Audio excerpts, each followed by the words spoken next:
Do you know a business owner can become the biggest bottleneck in their business? In my experience of working with business owners and helping them grow their business, I have observed there are multiple cases and multiple reasons that convert business owners into the bottlenecks.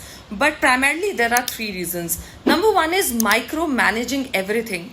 You won't believe, last month when I had a call with somebody whose business is as big as 40 CR, shared that they are doing their social media themselves and she is the one who is doing the major chunk of it, which means that she is still micromanaging something which can be delegated. Even if most of the business owners delegate these things, they still keep on checking and they do not show full trust on their teams. So if you don't trust your team, hire a credible person. But once you delegate it, you don't have to check it yourself. Second reason is they are bad at time management.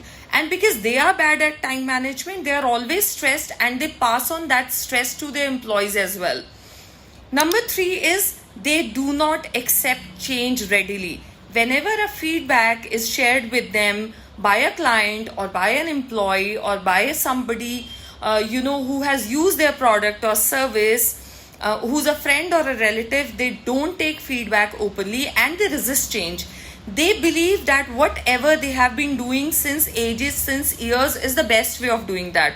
And they run away from the latest technology. Trust me, there are a lot of businesses who have still not started using AI tools. So these are the three ways how you become the bottleneck in your business. So make sure you stay away from all these three things.